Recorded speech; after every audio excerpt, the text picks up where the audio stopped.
Namaste, this is Pushpita Prasad from the Coalition of Hindus of North America. I want to thank the members of Congress and staffers for making time for our meeting today and for listening to the concerns of our community. COHNA is a Hindu advocacy, education, and civil rights organization, and as such, we get a lot of feedback and complaints from Hindu students and parents about the exceedingly Hindu-phobic atmosphere that is found on campuses across the country, which is also the focus of my presentation today. Violence and targeting of minorities on campus has been in the news for a while. And for Hindu parents, this is a problem that hits home in a very visceral way because education is so important aspect of our community. The last thing we expect when we send our kids off into the wide world, hoping to give them a better life, is that they're going to have to make a choice between their cultural roots and their future progress. But that, unfortunately, is increasingly the situation that they face in an increasing number of campuses across the country. And it's very important that we all pay attention to the rising institutional Hinduphobia in the country and the institutional targeting of the faith that happens via attacks on our scriptures, deities, traditions, and festivals. When I use the word institutional, it's a very deliberate choice because unlike a lot of other issues, the attacks on Hindus and Hinduism and Hindu students comes not from online trolls or bad actors.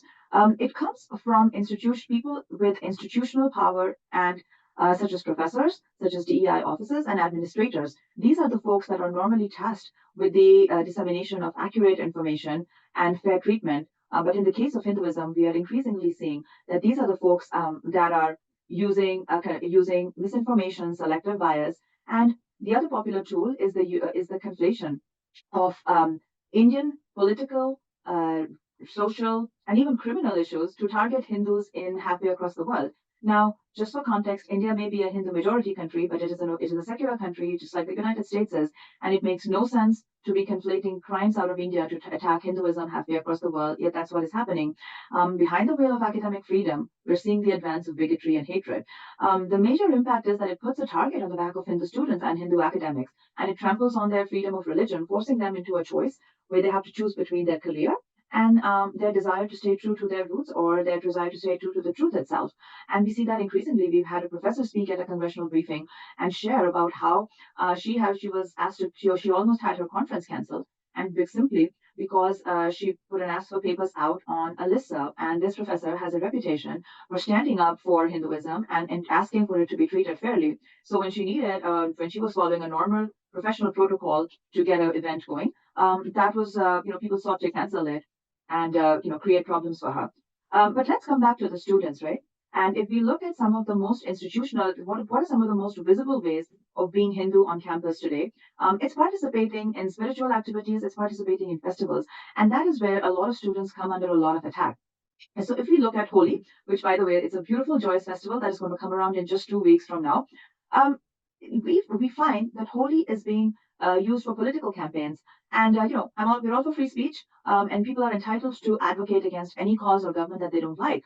What we fail to understand is why is a festival that is thousands of years old being dragged into a political movement to bash the current political players or ideologies? Leave our festivals out of your activism.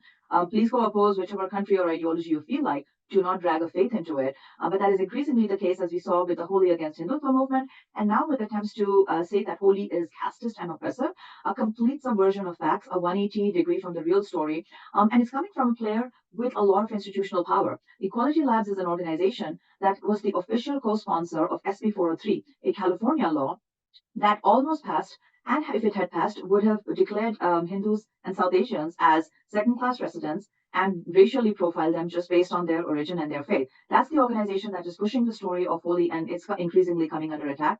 Nor is Diwali safe. I know a lot of you have celebrated Diwali, the White House does too. But on university campuses, on the campus of UC Davis, a major university where thousands of Hindu students attend, a student body organization, an official sponsored one, put out a post asking for for Diwali to be cancelled because it was also apparently, quote unquote, casteist and oppressive.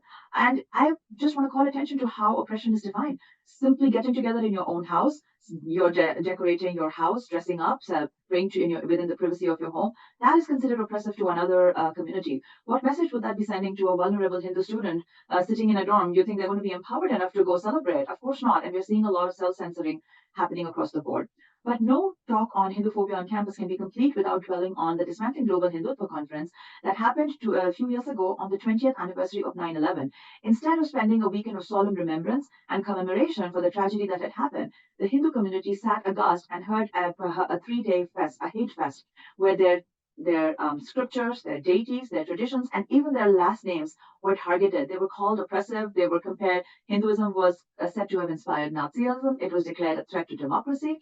And speaker after speaker claimed that even that Hinduism needed to be dismantled. Now, bear in mind, this conference came after thousands and thousands of Hindu parents, students, community members, and alumni had reached out to the 50 universities that were sponsoring this hate-filled conference, asking them for at least a balanced approach. If this was an academic conference, asking for a view from the other side to be heard. But those pleas went unheard. The justification given was that this was about Hindutva, a political philosophy, not Hinduism.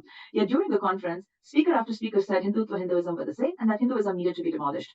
Times gone by, those speakers and those universities have not had to pay any price for the hate they indulged in. The only impact has been on the trauma that lives on in the heart of the students and the parents that were impacted by this speech.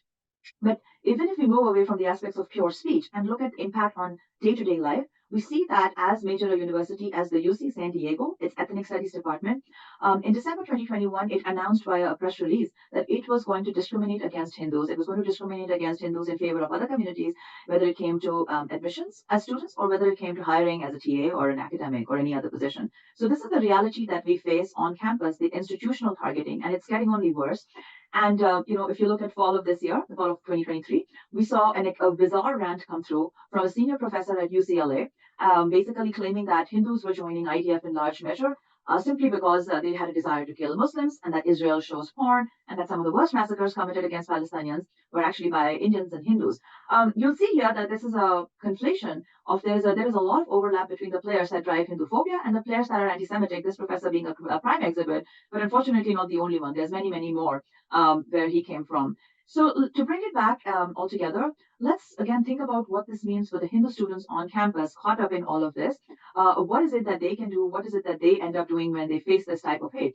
As you see, as we feared, a lot of them just feel scared to even identify as Hindu, to do basic Hindu activities, because when they try to organize a festival, they're told they can't because somebody somewhere is facing oppression. Or if you think you're exempt because you're not from India or Indian background, you're mistaken. Hindus from the Caribbean, families that have not been part of India for generations, they get targeted when they talk about Hinduphobia and they get accused of being Indian agents. And similarly, my favorite is a student from Botswana, Africa, who got targeted as Islamophobic and an Indian political agent for organizing Diwali and organizing temple visits. The bottom line is this is unacceptable. Students deserve to have a safe space on campus, even if they are Hindu. And they have every right to celebrate their culture and get accurate information and not pay a price for it. This is a growing problem. We want you all to pay attention to it, and we want you all to help us solve it. Thank you so much for listening to us. Thank you, and namaste.